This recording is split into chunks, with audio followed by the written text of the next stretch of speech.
next episode of the Power Circle series, we talk about money. We talk about money and being a young entrepreneur. This episode features Mouse Jones from BT's I'll Apologize Later, Netta Dobbins, the owner of Mem Connect, Drea Donna of Complex Media, and the man, the myth, and the legend, Shake from Dinnerland. Check it out.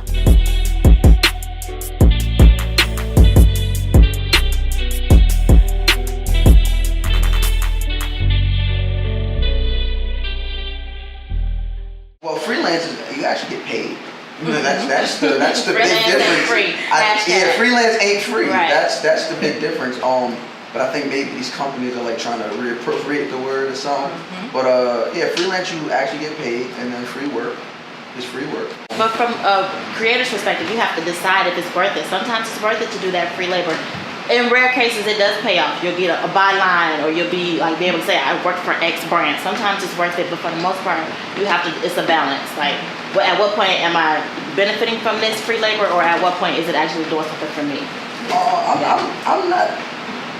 It sounds weird, but I'm not opposed to it at all. Yeah. Especially coming in the game the way we are. We're in such an open space where like literally anybody can go from just working an average small job to the next big thing. So, and so most of these times, where we as the creatives are expecting these companies to put their money and name on the line for us because we believe in us and we believe in what we can do. We might have 10 or 15 or maybe 1,500 people that believe in that, but that can translate to this brand.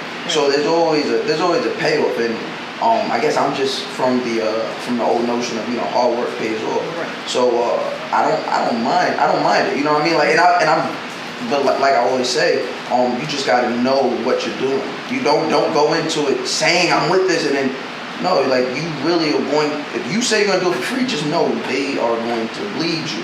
Just make sure that when they're done bleeding you, you're in a better position. So what is your approach? I mean, with Dinnerland, you kind of have like the top creatives. You have like the people who are the heart of the culture right now in our generation. So Dinnerland is really like it's an idea. So it's people ask me when it started or whatever, but it's always been an idea, and it's something that echoed through the Renaissance and like every other creative art period in time. But we restored value. Like the value have shifted. Like we look at money as being something really critical and important, and we look at our creative wealth as being something that's not as significant as a dollar amount, or we try like making it like a solution of some sort where these many followers equal these many dollars of some sort.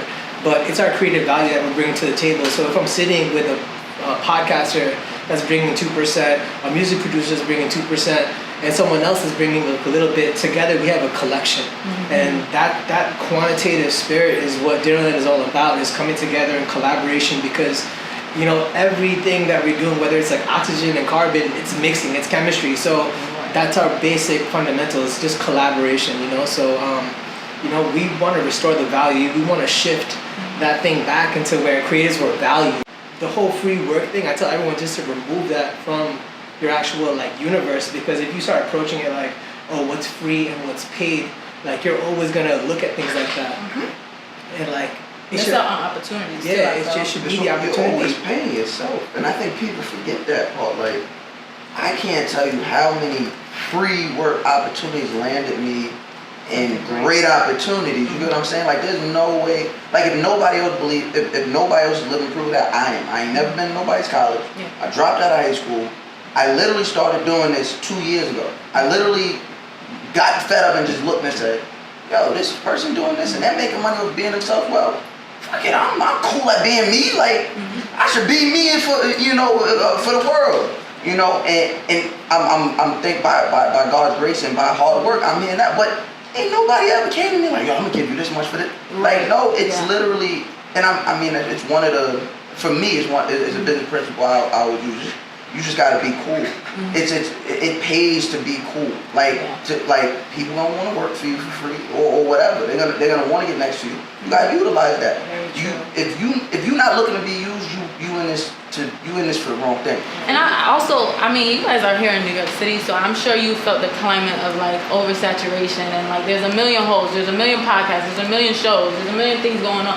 But I feel like it's always been that way. What has made it more visible is obviously the internet and the access that we have. But how do you kind of dissect who you are in that space? You.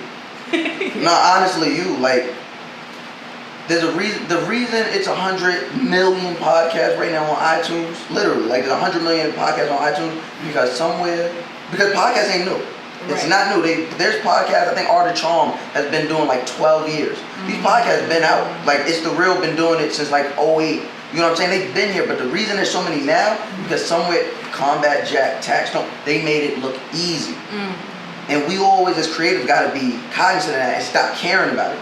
Yeah, you did this, and now somebody else is doing it, but they're not doing it better than you, and they're not doing what you're doing. We made it look easy.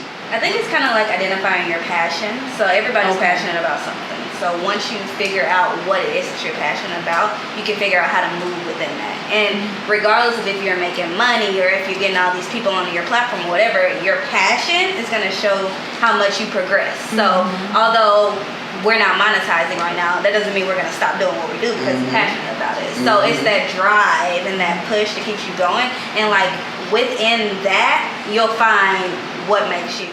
Fab said, he said suicide, and I'll never forgive him for that. But Fab also said, he has a record that says, would you do it for the love? And I forget what soul tape it was on. Nah, I won't forgive him for suicide. I refuse. There was one point in time where he was my favorite rapper, they said suicide. I will never forgive him for that. That was fire. That whole stuff was That was fire? That was fire. I don't want to do Anything that. Take my No, but he definitely said would you do it for the love.